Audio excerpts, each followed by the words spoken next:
प्यारे भाई बहनों, क्या कभी आपके जीवन में कोई ऐसी घटना घटी है जिसके बारे में आज भी यदि आप सोचते हैं तो आपको विश्वास ही नहीं होता। आप सोचने को विवश हो जाते हैं कि आखिर ऐसा कैसे हो गया। ये तो असंभव था, ऐसा तो हो ही नहीं सकता था, परंतु ना जाने कैसे ऐसा हो गया। और उस घटना के बारे में सोच सोच कर आज भी आप रोमांचित हो उठते हो और आप इसे या तो कुदरत का चमत्कार कहते हो या फिर कोई और बात कहते हो। आपको मतलब कहने का आज भी उस घटना की सत्यता पर विश्वास नहीं होता, परंतु चूंकि वो आपके साथ घटी है इसलिए आप उसे नकार भी नहीं सकते। ऐसी ही घटनाओं को कहा जाता है चमत्कार।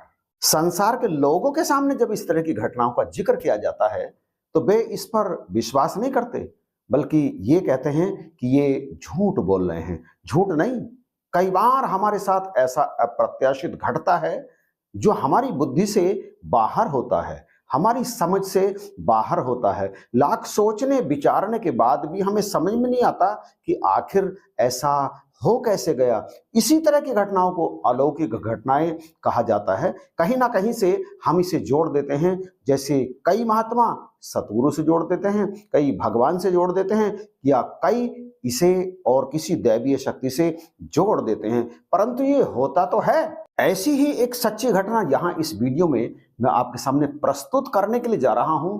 जिनके साथ ये घटना घटी उन्होंने ये घटना केवल मुझे ही नहीं सुनाई, बल्कि स्टेज संचालन करते हुए उन्होंने ये घटना पूरे सत्संग में रखी। ये घटना इनके साथ घटी।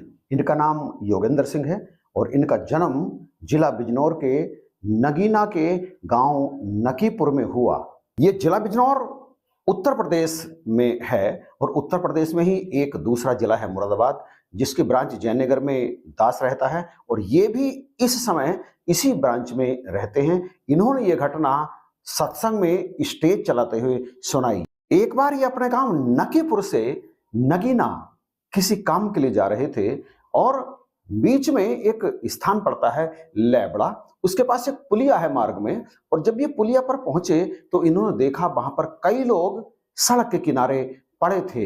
एक मोटरसाइकिल भी पड़ी थी, कई साइकिलें भी वहां पर पड़ी थी और एक दूधिया भी वहां पर पड़ा था। इन्हें बात समझ में नहीं आई कि आखिर कारण क्या है। ये आगे बढ़ गए। पुलिया जैसे ही इन्होंने पार की, एकाएक ही इनके कानों में साए साए की तीव्र आवाज गूंजने लगी। ये चकरा गए, आवाज कैसी है। और फिर कुछ दूर जैसे ही आगे बढ़े आवाज तेज होती चली गई। इन्होंने नजर उठाकर ऊपर देखा तो इनके सिर के ठीक ऊपर असंख्य मधुमक्खियां, डिंगारा कहते हैं उसे इस क्षेत्र में, उनका समूह आसमान में उड़ रहा था। और देखते ही देखते जैसे ही ये आगे बढ़े थोड़ी सी और, वे मधुमक्खियां इनके चारों तरफ, इनके आगे, इनके पीछे, उनके ऊपर, इनके सामने दिखाई देने लगी। अब तो इनके होश खराब हो गए। इन्हें लगा कि अब इनसे बचने का कोई उपाय नहीं है। और आपकी जानकारी के लिए मैं यहां बता दूं कि जिनका भी सामना मधुमक्खियों के दल से हुआ है, मधुमक्खियों ने उन्हें चूसा, उन्हें काटा असंख्य स्थान पर। और उनमें कई तो ऐसे जो मधुमक्खियों के उस हमले से बच नहीं सके, अंततः प्राण त्याग दिए। और तुरंत उनके मन में ये कौंध गई बात कि पीछे जो व्यक्ति पड़े हैं उन्हें भी मधुमक्खियों ने डसा है। और जैसा कि अक्सर हम लोग करते हैं, जैसे ही कोई दिक्कत, कोई मुसीबत, कोई परेशानी, कोई उलझन हमारे सामने आती है, हमें कुछ और तो सोचता नहीं, बस सिमरन करना आरंभ कर देते हैं। क्योंकि निरंकार हमारे चारों तरफ है, सब जानते हैं, इसी कारण हम इन्हीं का आसरा लेकर के सिमरन करना आरंभ कर देते हैं। इन्होंने भी ऐसा ही किया।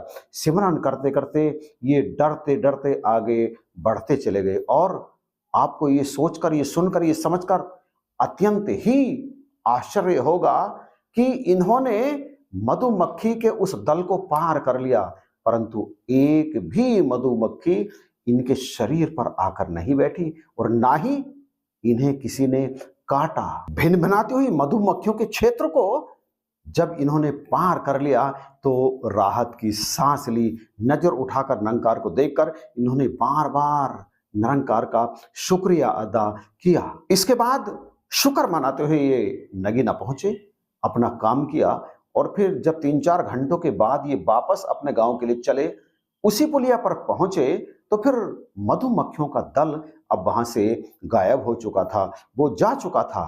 फिर ये अपने घर पहुंचे। पूरी घटना जब इन्होंने अपने घर वालों को सुनाई तो वे सारे के सारे हतप्रभ रह गए। यकायक उन्हें विश्वास नहीं हो रहा था, परंतु चूंकि घटना सच्ची थी, सारे क्षेत्र में उस घटना का जिक्र हो रहा था, तो इनके घर वालों ने शुक्रिया अदा किया, परमात्मा का बार बार शुक्रिया अदा किया। प्यारे भाई बहनों, सवाल यह है कि क्या वे मधुमक्खियां इन्हें जानती थी, इन्हें पहचानती थी? क्या ये उन मधुमक्खियों के मित्र थे और मित्र होने के नाते मधुमक्खियों ने इन्हें कुछ नहीं किया? क्या ऐसा संभव है? मुझे पता है ऐसा बिल्कुल भी संभव नहीं है, परंतु वो कौन सी शक्ति थी जिसके प्रभाव से मधुमक्खियों ने इन पर हमला नहीं किया? क्या ये मधुमक्खियों को दिखना बंद हो गए थे? बिल्कुल भी नहीं, वो निरंतर इन्हें देख रही होंगी, परंतु कोई चीज थी ऐसी जिसके प्रभाव के कारण मधुमक्खियां इनकी तरफ नहीं गई, इन पर उन्होंने हमला नहीं किया। मैं तो इसे सतगुरु का चमत्कार और सिमरन की ताकत ही कहूंगा। सिमरन हर कार्य को सिद्ध कर देता है, ऐसा हमारा मानना है। आपका क्या मानना है? कमेंट में बताइएगा जरूर। और ये घटना, अप्रत्याशित सी घटना, आपको कैसी लगी ये भी कमेंट में जरूर बताइएगा। और यदि आप में से किसी के साथ इसी तरह की अप्रत्याशित, आश्चर्यजनक, असंभव सी घटने वाली घटना घटी हो, जिसका भेद आज तक आपको भी समझ में नहीं आया हो, कमेंट में आप बताइएगा जरूर और इसे शेयर कर दीजिएगा। चैनल पर यदि नए हैं तो इसे सब्सक्राइब अभी कर लीजिएगा। इन्हीं शब्दों के साथ आप सभी को जय हिंद, नमस्कार और प्यार भरी धन्यवाद।